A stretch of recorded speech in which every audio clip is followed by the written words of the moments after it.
আজকের এই মাসিক সেমিনারের দক্ষ উপস্থাপক, বিজ্ঞ বিচারক মণ্ডলী ও বাংলার দূর দূরান্ত থেকে আগত আইন পিপাসু প্রিয় তালিবে ইলম ভাইরা, সকলকে জানাই আন্তরিক মুবারকবাদ ও শুভেচ্ছা।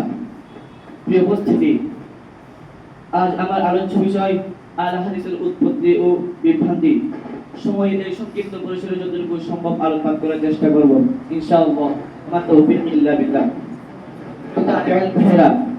যখন ভারত উপমহাদেশে ইসলামী হুকুমত ও ইসলামী রাষ্ট্র ব্যবস্থা ধীরে শেষ হয়ে ব্রিটিশ শাসকদের হাতে চলে যায় এবং ব্রিটিশ শাসন ব্যবস্থা চারদিকে ছড়িয়ে পড়ে, তখন স্বাভাবিকভাবেই ইসলামের মিনার ঘুরে বসে পড়তে শুরু করে। যে সকল স্থান ইসলামের কেন্দ্রবিন্দু, সেগুলিতে ছড়িয়ে পড়ে অশ্লীলতা ও পাপাচার। ইসলামের সীমা লঙ্ঘন করে প্রতিটি মানুষ খোলা আকাশে উড়াল দিতে চায়, শরীয়তের শিক্ষা করে গুনাহের ময়দানে ঝাঁপিয়ে পড়তে চায়। অশ্লীলতা ও পাপাচার হয়ে পড়ে তাদের নিত্যদিনের কাজ। 1400 বছর যাবত ইসলামের এই রক্ষিত বিধানকে নিয়ে কটূক্তি করা হয়ে পড়ে তাদের সচরাচর অভ্যাস। এমন সুবর্ণ সুযোগকে হাতছাড়া করতে চায়। কোন কুচক্রী মহল এমন সোনালী সুযোগ সদ্ব্যবহারে লোভ সামলাতে পারে? ঠিক এমন সময় বিভিন্ন মতবাদ নিয়ে নতুন নতুন দক্ষ ফিরকা মাথাছাড়া দিয়ে ওঠে। প্রিয় উপস্থিতি, সেগুলোর মধ্যে একটি হলো আহলে হাদিস, যারা মুসলিম সর্বাধিক গ্রহীত মাযহাবগুলোকে স্বীকার করে, যেগুলো হলো কুরআন সুন্নাহ ইজমা ও কিয়াসের নির্দেশনায় সংকলিত। আর এই সকল ফিকহ মাযহাবগুলো ভারত ভারতের দ্বারাই যারা মুক্তিপ্রাপ্ত দলের অন্তর্ভুক্ত। অথচ এই নামধারী দল আহলে হাদিস সকল যুগের মুসলিম উম্মাহর সর্বাধিক গ্রহীত ফিকহ মাযহাবগুলোকে স্বীকার করে নতুন নতুন মত তৈরি করেছে, যা কিছু ভুল বিশ্বাস এবং শরীয়ত বিরোধী মত ও ভ্রান্তি মতবাদের সমষ্টি। আর তাদের মাযহাবে বিরুদ্ধে যে মতবাদগুলো রয়েছে, সেগুলো হলো পূর্বের কিছু মাযহাব থেকে গ্রহণ করে নেয়া, যেগুলো তারা নিজেদের বলে চালিয়ে নেওয়ার চেষ্টা করে।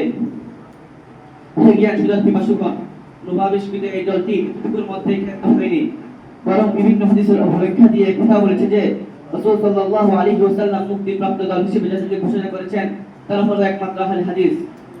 অথচ রাসূল সাল্লাল্লাহু আলাইহি ওয়াসাল্লাম বলেছেন, আলা ইন্না মান ক্বাবলাকুম মিন আহলিল কিতাবি ইফতারাকু আলা 72 মিল্লাতান ওয়া ইন্না হাযিহিল মিল্লাতা সাতাফতারিকু আলা 73 72 ফিন নার ওয়া ওয়াহিদাতুন ফিল জান্নাহ ওয়া হিয়া আল জামাআহ।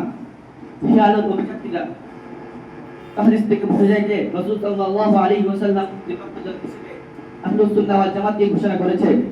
আর আহলুস সুন্নাহ ওয়াল জামাতের একটি বৈশিষ্ট্য হলো তারা ইজমা ও কিয়াসকে শরীয়তের দলিল হিসেবে গণ্য করে।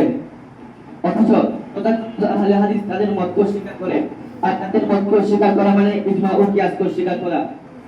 অর্থাৎ যারা ইজমা ও কিয়াসকে স্বীকার করে তারা কি কখনো সঠিক হতে পারে?